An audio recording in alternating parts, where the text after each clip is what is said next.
ఈ లోకంలో వెంకటేశ్వరావతారాన్ని మొట్టమొదట చూసినటువంటి వాడు ఒక్క గొల్లవాడు. అందుకే ఇప్పటికీ సుప్రభాతం చదవగానే మొట్టమొదటి దర్శనం గొల్లే చేస్తాడు. సన్నిధి గొల్ల అని అప్పుడు ఏ గొల్లవాడు చూశాడో ఆయన వంశీకులే ఇప్పటికీ వెంకటేశ్వర స్వామి వారి యొక్క సుప్రభాత దర్శనం చేస్తే ఆయనకి వెన్నపూస తాంబూలం బహూకరించి తర్వాత తెర తీసి మిగిలిన వాళ్ళకి సుప్రభాత దర్శనం ఇస్తారు. కాబట్టి ఒక గొల్లవానికి దర్శనమిచ్చాడు, కానీ ఆయన పరమేశ్వరుడి యొక్క ఆ స్వరూపాన్ని చూసి తట్టుకోలేక ఉద్విగ్నుడై ప్రాణం విడిచిపెట్టేశాడు. ఈ బ్రహ్మగారు ఆవు రూపంలో ఉన్నాడు కదండి, ఆయన గబగబా పరిగెత్తుకుంటూ ఆ చోళరాజు ఇంటికి వెళ్ళి పెద్ద ధ్వని చేసి అంబారావం చేశాడు. రాజు అరే ఆవుకి ఏ ఆపద కలిగింది ఇలా అరుస్తోందని, పూర్వం న్యాయ ఘంట అని ఉండేది. ఎవరు ఆపద కలిగినా గంట మోగిస్తే రాజుగారు బయటకు వచ్చేవారు. అంత గొప్పగా ఉండేది న్యాయ వ్యవస్థ ఒకప్పుడు. కాబట్టి గబగబా బయటికి వచ్చాడు రాజు. ఆవు ఏం చెప్తోందో ఆయనకు అర్థం కాలేదు. ఆవు వెంట బయలుదేరండి అన్నాడు. ఆవు వెంట బయలుదేరారు. ఆవు వెంట బయలుదేరి గబగబా వచ్చారు. అది వెంకటగిరి పర్వతం మీదకి వెళ్ళింది. ఆ వెంకటాచలానికి వెళ్ళి చూస్తే అక్కడ ఒక పెద్ద పుట్ట, ఆ పుట్ట నిండా నెత్తుటి ధారలు, అదంతా ఏరు కింద రక్తం ప్రవహిస్తోంది. గొల్లవాడు చచ్చిపోయి ఉన్నాడు. ఓ గొడ్డలి నెత్తుట్లో పడుంది. ఆయనకి ఏం అర్థం కాలేదు చోళరాజుకి. అరే ఏమిటిదంతా, ఎందుకు ఇలా పడుంది? ఈ వెంకటాచల పర్వతం ఇంత గొప్పది కదా, ఇన్ని సెలయేళ్లతో ఉంది, ఇక్కడ ఇలా ఎందుకు జరిగిందని ఆయన తెల్లబోతున్నాడు. ఒక్కసారి వెంకటేశ్వర స్వామి వారు మళ్ళీ పుట్టలోంచి ప్రకటనమయ్యారు. అయి పిశాచో భవదుర్బుద్ధే మద్దుఃఖాదనకర్మణ శుక్రవారేతు సాయాహ్నే కిరీటం ధారయామ్యహం కిరీటధారణే కాలే నేత్రేమే జలపూరితే అన్నారు. ఏమయ్యా, యుక్తాయుక్త విచక్షణ లేని శిక్ష వేశావు. ఒక ఆవు పాలివ్వకపోతే అంత దెబ్బ కొడతావా? చర్మంతో తయారు చేయబడినటువంటి ఆయుధాన్ని చేత్తో పట్టుకుని నీ భార్య కొట్టింది. దానివల్ల వాడు ఉద్ధతి పొంది గొడ్డలి ఆవు మీదకి విసిరాడు. గోవుని రక్షించే ప్రయత్నంలో నేను దెబ్బతిన్నాను. నా దుఃఖానికి కారణము నువ్వు అయ్యావు కాబట్టి పిశాచో భవ దుర్బుద్ధే, నువ్వు పిశాచమగుదువుగాక, పిశాచమై తిరుగు అన్నారు. ఆయన వెంటనే స్వామి పాదాల మీద పడి, అయ్యో ఇందులో నా తప్పే ఉంది, నా పరోక్షంగా ఉందేమో కానీ నేను ప్రత్యక్షంగా చేసిన అపరాధం ఏముందని అడిగారు. ఆయన అన్నారు, నా అవతారం రావడానికి ఇంకొక ప్రధాన కారణం పద్మావతీదేవిని నేను పరిణయం చేసుకోవాలి. ఆ పద్మావతీదేవిని పరిణయం చేసుకునేటప్పుడు నాకు కృష్ణావతారంలో ఉన్నటువంటి తల్లి యశోద ఇక్కడ వకుళమాతగా దర్శనం ఇవ్వాలి. ఆ పద్మావతీ పరిణయ సమయంలో నాకు మామగారు ఆకాశరాజు గారు శుక్రవారం నాటి సాయంకాలం వేళ నా తల మీద కిరీటం పెడతారు. ఆ కిరీటం పెట్టినప్పుడు నా కళ్ళల్లోంచి ఆనంద భాష్పాలు వస్తాయి. నా కళ్ళల్లోంచి ఆనంద భాష్పాలు వచ్చినప్పుడు నువ్వు మనశ్శాంతిని పొందుతావు. అప్పటి వరకు నువ్వు పిశాచమై తిరుగుతూ ఉండన్నారు. వాల్మీకము నుండి శ్రీ వెంకటేశ్వరుడు ఆవిర్భవించాడు అన్న మాటకు అర్థం, ఆయన వాల్మీకమునందు ప్రవేశించి బ్రహ్మగారు ధేనువుగా వచ్చి ఆ పాలను విడిచిపెడుతున్నటువంటి సందర్భంలో అక్కడ ఉన్నటువంటి గోపాల బాలుడు విసిరినటువంటి ఆ గొడ్డలి దెబ్బ గోవుకి తగలకూడదు అని కలియుగంలో గోవుని రక్షించవలసినటువంటి అవసరాన్ని నొక్కి చెప్తూ ఆయన ఉత్తరక్షణం ఆ వాల్మీకము నుండి బయటికి వచ్చి ఆ కుఠారము యొక్క దెబ్బ తాను స్వీకరించి గోవుని ఎంత జాగ్రత్తగా రక్షించవలసి ఉంటుందో లోకానికి నిరూపణం చేస్తూ బయటికి వచ్చినటువంటి అవతారం వెంకటేశ్వర అవతారం. ఆనాటి నుండి ఈనాటి వరకు స్వామివారి దర్శనం సుప్రభాతం అవగానే చేసుకునేటటువంటి అదృష్టాన్ని పొందినటువంటి వారు సన్నిధి గొల్ల అని ఆయన వంశంలో వచ్చినటువంటి వారే ఇప్పటికీ దర్శనం చేస్తూ ఉంటారు అని మీతో మనవి చేశాను. వెంకటేశ్వరావతారం రావడానికి ప్రధానమైన కారణమేమి అన్నదాన్ని నేను మొదటి రోజు ప్రసంగం నుంచి మీతో మనవి చేస్తున్నాను. కేవల కారుణ్యమే. కలిపురుషుడు పాపము విజృంభణము పొందేటట్టుగా, లోకులందరూ కూడా పాపచింతనతో మెసలేటట్లుగా ఆయన ప్రచోదనం చేస్తుంటే, అలా ఆకర్షిస్తుంటే, శ్రీ వెంకటేశ్వరుడు మాత్రం పాపము నుండి బయట పడయ్యడానికి, జనులను ఉద్ధరించడానికి వచ్చినటువంటి అవతారం వెంకటేశ్వర అవతారం. అందుకే మిగిలిన అవతారములన్నీ ఒకెత్తు, వెంకటేశ్వర అవతారం ఒక్కటి ఒకెత్తు. అంతటి కారుణ్యమూర్తి. అందుకే తిరుమల వైకుంఠమనగ గైసేసిన మీ సలలిత కరుణాహృదయము కలనైనను మరువరాదు కంజదలాక్ష అంటారు.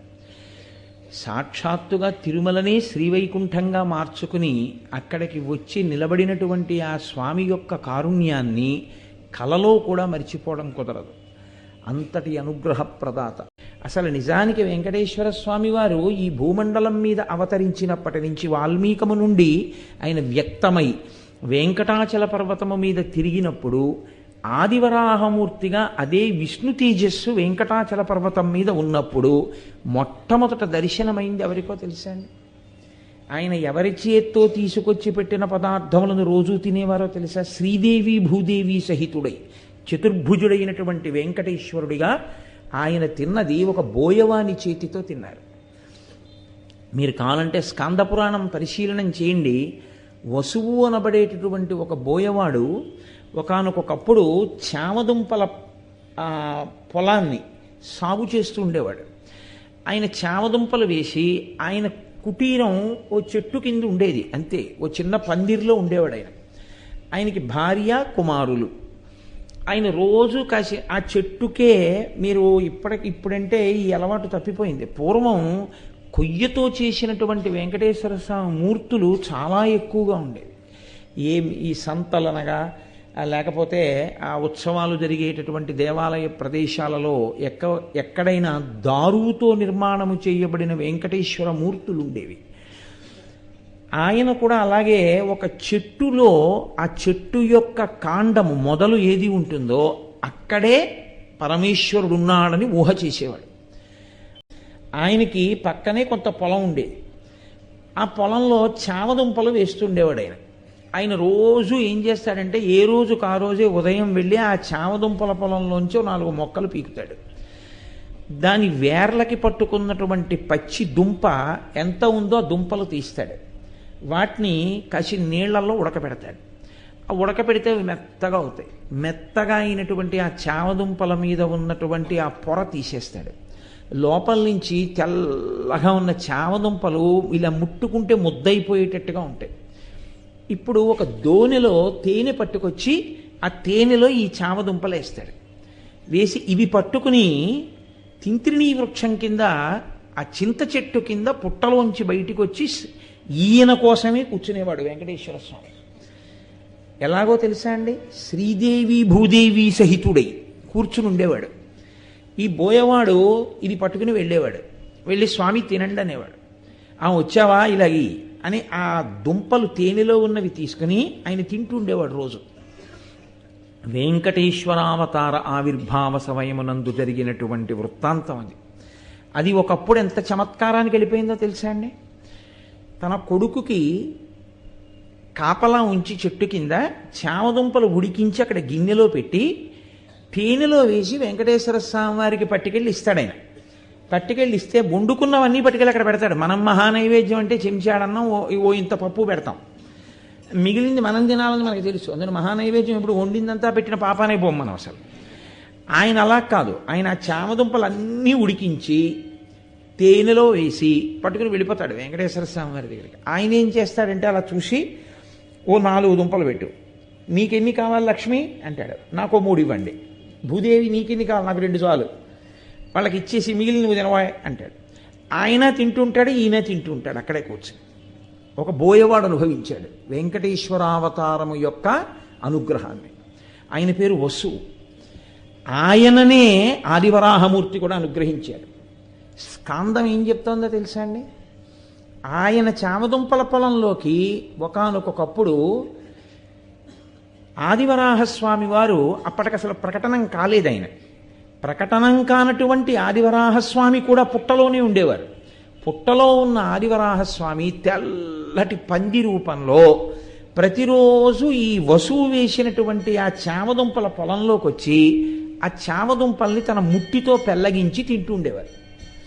నేనేమో వెంకటేశ్వర స్వామి వారికి పెట్టి తిందామని చామదుంపల పొలం వేస్తే ప్రతిరోజు అడవి పంది ఏదో వచ్చి కుళ్ళగించేసి ఈ చామదుంపలన్నీ తిని వెళ్ళిపోతోంది. దీని అడుగుజాడలు బట్టి చూస్తే ఇది చీకటి పడ్డాకొచ్చి తింటోంది, పగటి పూట కనపట్టలేదు, అందుకే కాపలా ఉంటే. ఇది అడుగుజాడల్ని బట్టి ఇలా వస్తోంది అని అతను అది వచ్చే ప్రాంతాన్ని గమనించి ధనస్సు బాణములు పట్టు కూర్చున్నాడు. అది వస్తే బాణం వేసి చంపేస్తాను. చీకటి పడింది. ఆ రోజు పౌర్ణమి. మంచి వెన్నెల కాస్తోంది. ఆదివరాహమూర్తి సామాన్యమా? ద్రోమరంధ్ర పరిపూర్ణ విధావదక్షౌ అంటారు లీలాశకుడు. ఆయన యొక్క రోమకోపములలోకి సముద్రములన్నీ వెళ్ళిపోయి అటువంటి స్వరూపం ఉన్నటువంటి మహానుభావుడు తెల్లటి పంది రూపంలో ఆ చామదుంపలు తినడం కోసమని చెప్పేసి ఆ చామదుంపల పొలంలోకి వచ్చాడు. వచ్చి ముట్టితో పెళ్ళగిస్తున్నాడు.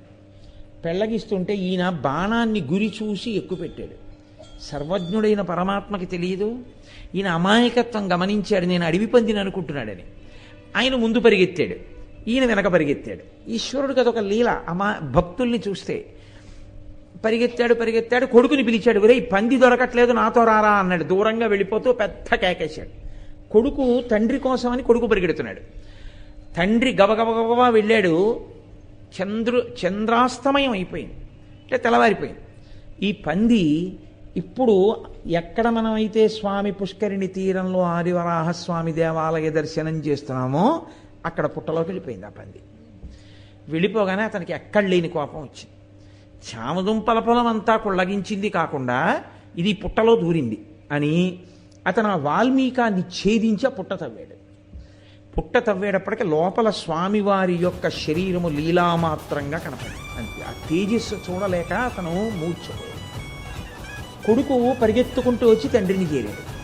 చేరి అరే ఇదేమిటి ఇలా పడిపోయాడు నాన్న అని చెప్పి కదుపుతున్నాడు.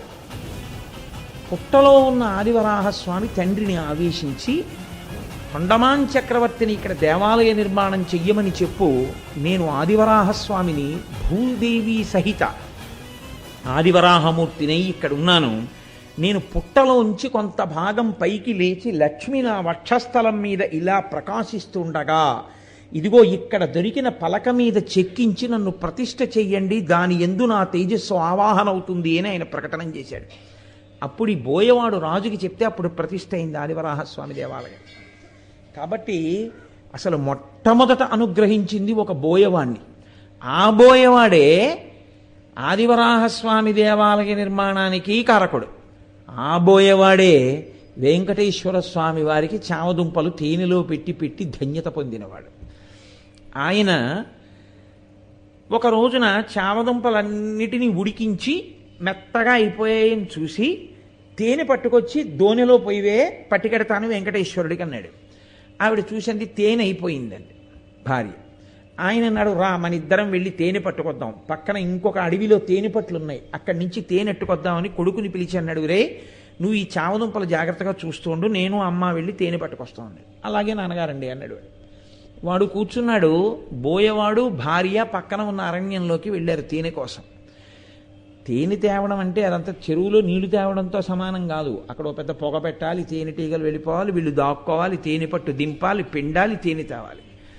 అదంతా చేసి తేనె పట్టుకుని వచ్చాడు ఆయన వెంకటేశ్వరుడితో కలిసి తింటాడు. అందుకని ఆ తేనె పట్టుకుని వచ్చే లోపల ఈ పిల్లవాడికి ఆకలేసింది. వీడికి ఏమిటి అలవాటు? నాన్నగారు రోజు అక్కడ పెట్టి తిని వస్తారు, అప్పుడే మనకి పెడతారు.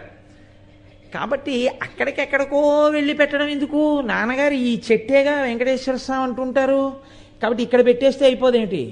వాడేం చేశాడంటే నాన్నగారు ఉడికించినవి పెడుతుంటారు, తేనెలో వేసి పెడతారు, ఇవాళ తేనె లేదుగా అని వాడు మళ్ళీ వాటిని తీసుకెళ్ళి అగ్నిహోత్రంలో బాగా పచనం చేశాడు. పచనం చేస్తే అవి బాగా కాలిపోతే అవే పట్టుకెళ్ళి అక్కడ పెట్టి వెంకటేశ్వర తినన్నాడు. ఈ పిల్లవాడు నమ్మాడు, ఉన్నాడు అక్కడ ఈశ్వరుడని. తినేశాడు చెట్టు రూపంలో ఈశ్వరుడు. తినేస్తే తండ్రి వచ్చాడు, వీడు మిగిలినవి తినేశాడు. స్వామికి పెడితే తినేచ్చుగా, తినేశాడు వాడు. తండ్రి వచ్చాడు, ఏవిరా చామదుంపలు అన్నాడు. నాన్నగారండి ఈ చెట్టులోనేగా స్వామి ఉన్నారన్నారు, మీరు రమ్మన్నాను, ఆకలేసేస్తోంది స్వామి, ఉండలేను నాన్నగారు వచ్చే వరకు, నేను తినాలంటే మీకు పెడితే కానీ తినద్దంటారు కదా నాన్నగారు, మీరు వస్తే నా స్వామి మీరు తినేద్దరు కానీ నేను తినేస్తాను, రండి స్వామి అని అడిగాను. వచ్చారు, పెట్టాను, తినేశారు. తేనె లేదు కాబట్టి తేనె లేని దానికి పచ్చివి పెడితే బాగుండదని మళ్ళీ అగ్నిహోత్రంలో పడేశాను, బాగా కాలిపోయాయి, అవి పెట్టాను, ఆయన తినేశారు, నేను తినేశాను. తండ్రికి ఎక్కడ లేని కోపం వచ్చింది. చెట్టుకు పెట్టావా, తిన్నాడా వెంకటేశ్వరుడు? ఆయన అమాయకత్వం ఆయింది. ఎంత పనిచేశావురా అని ఆ చేతిలో కత్తి ఒకటి పట్టుకుని వెళ్ళాడు ఆయన. ఆ కోపంలో ఒళ్ళు తెలియకుండా కత్తెత్తి పిల్లాన్ని కొట్టబోయాడు. చెట్టు రూపంలో ఉన్నాడు వెంకటేశ్వరుడిని నమ్మినటువంటి పిల్లవాడి యొక్క నమ్మకాన్ని రుజువు చేస్తూ ఇలా ఎత్తిన చేతిని చెట్టు రూపంలో ఉన్న వెంకటేశ్వరుడు పట్టుకున్నాడు. ఎవరు పట్టుకున్నారు చెయ్యని వెనక్కి తిరిగి చూశాడు. చతుర్భుజుడైనటువంటి స్వామి పట్టుకున్నారు అతని చేతిని. ఆయన చూసి కాళ్ళ మీద పడిపోలేదు, స్తోత్రాలు చేయలేదు. స్వామి మీకు పెట్టకుండా తినేశాడు, వాడిని కొడదాం అనుకున్నాను అన్నాడు. ఆయన అన్నాడు, వాడు నాకు పెట్టి తిన్నాడు. నువ్వు కూడా తిను స్వామి, నువ్వు తిన్నాక తినడం మాకు అలవాటు, నువ్వు తింటే మేము తింటామన్నాడు. నేను తినేశాను, తిన్నాకే వాడు తిన్నాడు, వాడిని ఎందుకు చెనకతావు? అందుకే నేను ఇక్కడే ఉన్నాను. నేను ఎక్కడో ఉంటాను అనుకోకు, నమ్మిన వాడి కోసం ప్రతి చోట ఉంటాను. వాడెక్కడుంటే అక్కడ ఉంటాను. వాణ్ణి పొదివి పట్టి తల్లి బిడ్డన్ని కాపాడినట్టు కాపాడుతూ ఉంటాను. అది నా ధర్మం, అది నా కర్తవ్యం. కాబట్టి నేను ఈ రకంగా నీ బిడ్డకి దర్శనమిచ్చానన్నాడు. రాజుగారికి తీసుకెళ్లి వెంకటేశ్వర స్వామి వారు శ్రీదేవి భూదేవి సహితుడై ఉండగా పరిచయం చేశాడండి ఆ బోయేవాడు. స్వామి ఈయనకి తెలియదండి పాపం, మిమ్మల్ని వెతుక్కుంటున్నారు, నేనే చెప్పాను ఇక్కడికి రమ్మని అని పరిచయం చేసి చామదుంపలు ఉడికినవి స్వామికి పెట్టి ఆ ప్రసాదం రాజుగారికి పెట్టించాడు అతను. వెంకటేశ్వరుడు ఒకానొకప్పుడు ఆ వెంకటాచల పర్వతం మీద వెడుతుంటే ఆదివరాహస్వామి తన కింకరులందరినీ వెంట పెట్టుకుని ఆయన వచ్చారు. ఆయనకి ఈయన ఎదురుపడితే ఎవరు వాళ్ళిద్దరూ ఆయనే, విష్ణుస్వరూపమే. ఒకే విష్ణుస్వరూపం రెండుగా కనబడింది. ఆ పరబ్రహ్మం శివకేశవులుగా కనబడితే నీకేమిటి అభ్యంతరం? ఒక విష్ణువే రెండుగా కనబడ్డాయే, పరబ్రహ్మము శివకేశవులుగా కనబడదు? ఏమిటి ఆశ్చర్యం అందులో? రెండుగా కనబడిన తత్వం ఒకటే నిరూపణం చేసింది వెంకటేశ్వరావతారం ఈ లోకానికి. నామరూపములను పట్టి భేదములను పాటించవద్దు, ఈశ్వర తత్వమును మీరు అవగాహన చేసుకోండి. అందుకే ఒక్క విష్ణువే ఆదివరాహమూర్తిగా అదే విష్ణు స్వరూపమైన వెంకటేశ్వరుడికి ఎదురొస్తే వెంకటేశ్వర స్వామి వారు పక్కకి తప్పుకున్నారు. ఆయన అన్నారు, ఈ కొండ నాది, ముందొచ్చిన వాడిని నేను. కలియుగ లక్షణం కదండి, యుగధర్మం అంటే ఎలా ఉంటుందో నేర్పుతున్నారు. ఎవడు ముందు వెళ్ళి ఆక్రమించాడో వాడిదే, కాబట్టి వాడికి పట్టా ఇవ్వవలసిందే. ఎందుకంటే వాడు చాలా కాలం నుంచి అక్కడ ఉన్నాడు, అదొక్కటే లక్షణం. కలియుగంలో ధర్మం అలా ఉంటుంది. బహుశः ఆదివరాహమూర్తి నిరూపణం చేశారు, రాబోయే రోజులు ఇలాగే ఉంటాయి. కొనుక్కున్నది ఎవడైనా అక్కడ ఎవడో ఇల్లు కట్టేసి చాలా కాలం ఉంటే ఆ తర్వాత పట్టవాడికే వెళ్ళిపోతుందేమో కూడా. ఎన్ని చోట్ల ఇలాంటి గొడవలు నేను వెళ్ళలేదనుకుంటున్నారు, చాలా చోట్ల ఉన్నాయి, మీకు తెలియదా ఏమి? కాబట్టి వెంకటాచల పర్వతం మీదకి ముందొచ్చిన వాడిని నేను, ఈయనెవరు ఇక్కడ తిరుగుతున్నాడని అడిగారు. అంటే వెంకటేశ్వర స్వామి వారు ఆదివరాహస్వామికి ఎదురొచ్చి అన్నారు, కలియుగంలో ప్రజల్ని పాపం నుంచి ఉద్ధరించడం కోసమని నేనే, మీరు ఒక్కటైనటువంటి స్వరూపంలోంచి నేను ఇక్కడ ఆవిర్భవించాను. కాబట్టి కలియుగం అయిపోయేంత వరకు నేను ఇక్కడుండి భక్తులను ఉద్ధరించాలి. కాబట్టి నాకు ఏదైనా స్థలం ఇవ్వండి అన్నారు. అంటే ఆదివరాహమూర్తి ఏమన్నారో తెలుసా అండి? ఇది కలియుగం అయ్యా, అలా ఇవ్వండి అంటే ఇచ్చేయడం కుదరదు. స్థలం మౌల్యేన గృహ్యతాం, డబ్బిచ్చి కొనుక్కోండి అన్నారు. అంటే వెంకటేశ్వర స్వామి వారు అన్నారు, ఇద్దును, లక్ష్మి దగ్గర లేదు, కరవీరపురంలో ఉంది. కాబట్టి ఏమిమ్మంటారు, ఎలా ఇమ్మంటారు? అందుకని నేను మీకు ఒక వరం ఇస్తాను, ఆ వరాన్నే ద్రవ్యంగా స్వీకరించండి. ప్రథమం దర్శనం చాస్యాత్ నైవేద్యం క్షీరసేచనం ఇదం వరం ద్రవ్యామి దదామి కరుణానిధే. ఓ కరుణానిధి, అడిగిన వాడికి ఇచ్చే డబ్బు దగ్గర లేనప్పుడు బతిమాలుకోవద్దండి, బతిమాలుకుని మాట్లాడద్దు. అంత లేదండి కొంచెం తగ్గించండి ఆ రేట్ అని అనడం, ఇంకో మాట అనొద్దు. కాబట్టి ఇప్పుడు ఇచ్చేస్తాను, రిజిస్ట్రేషన్ వేళకి మిగిలింది చదువుతాను, అగ్రిమెంట్ రాసుకుందామనో ఏదో బతిమాలుకోవద్దు. మీకు ఆ స్థలం కావాలంటే ఎలా ఉంటుందో భూమిని కొనడం అంటే చూపించింది అవతారం. కాబట్టి ఆయన అన్నారు, ప్రథమం దర్శనం చాస్యాత్ నైవేద్యం క్షీరసేచనం. కలియుగంలో వెంకటేశ్వర స్వామి వారిని అందరూ నమ్ముకుని ఏడుకొండలవాడ వెంకటరమణ గోవిందా గోవిందా అంటూ నా చుట్టూ తిరిగినా మొట్టమొదట ఎవడు వస్తూనే నా దగ్గరికి దర్శనానికి వస్తాడో వాడు దర్శనం చేసుకున్నా చేసుకోని వాడిగానే లెక్కలో తీసుకుంటాడు. మొట్టమొదట మీ దర్శనం చేసి తర్వాత నా దగ్గరికి రావాలి. మీ దర్శనం చేయకుండా నా దగ్గరికి వస్తే వెంకటేశ్వర స్వామి వారి దగ్గర రిజిస్టర్ ఉంటుందా అంటారేమో, ఇలా ఉంటారు. ఆయన అన్నీ గమనిస్తుంటారు. ఇలా కళ్ళు తెరిచి చూసిన వాడు కాడు, చక్కగా ఇలా ఉండి అన్నీ తెలుసుకుంటుంటారు. ఆయన విప్పాడో తెరిచాడో కూడా తెలియనంత ఉద్ధపుండ్రాలు పెట్టుకుని ఉంటాడు. మీరేం చేసి వచ్చారో ఆయన అన్నీ కనిపెట్టగలడు. కాబట్టి ఆదివరాహస్వామి దర్శనం మొదట చేసిన వారెవరున్నారో వారికి నా అనుగ్రహం. ఆదివరాహస్వామిని దర్శనం చేయకుండా నా దర్శనానికి వస్తే వాళ్ళు దర్శనం చేసినా చెయ్యని వారి కిందే నేను లెక్కలో వేస్తాను. కాబట్టి వెంకటాచలం వెడితే మొదట దర్శనం చేయవలసింది ఎవరిని? ఆదివరాహస్వామి దర్శనం చేయకుండా వెళ్ళకూడదు. కాబట్టి ప్రథమం దర్శనం చాస్యాత్ నైవేద్యం క్షీరసేచనం. మొట్టమొదటి నైవేద్యం మీకే జరుగుతుంది. మీకు నైవేద్యం అయిన తరువాత నాకు నైవేద్యం పెడతారు. మీకు పాలు పెట్టిన తరువాత నాకు పాలు పెడతారు. ఇదం వరం ద్రవ్యం దదామి కరుణా నిధే. దీన్నే మీరు ధనం కింద భావించండి. భావించి నాకు ఇక్కడెక్కడైనా ఉండడానికి కొంత జాగా ఇప్పించండి అని అడిగారు.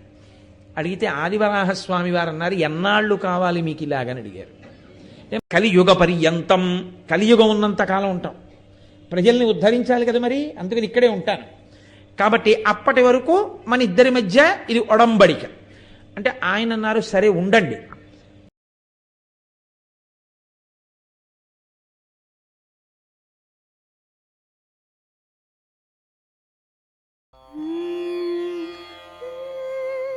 నిగమ నిగమాంతవర్ణిత మనోహర రూప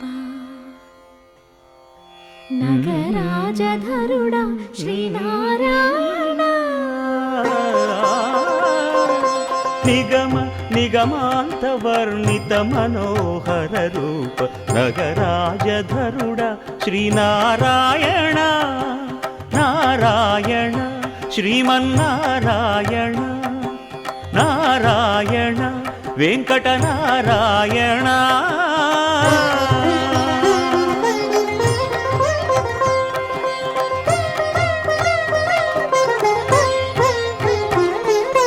దీపించు వైరాగ్య దివ్య సౌఖ్యం దీయనోపక కదా నన్ను నొడబరపుచు పై పై.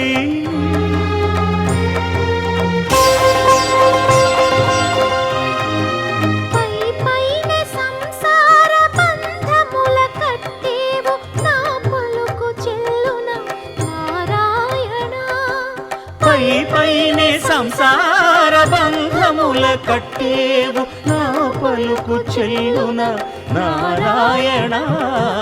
నిగమ గమదని సగమగసని నిగమ నిగమాంతవర్ణిత మనోహర రూప నగరాజధరుడా శ్రీనారాయణ.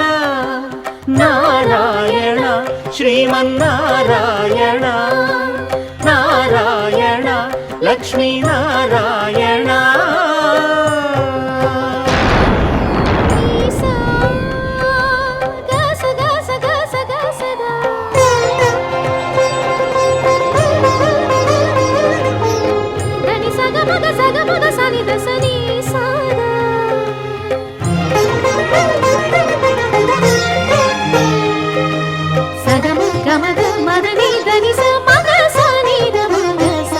వివిధ నిర్బంధముల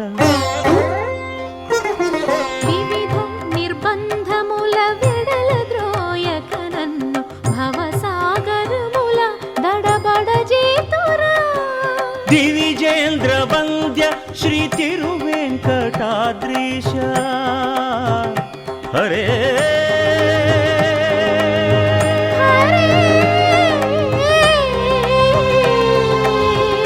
హరే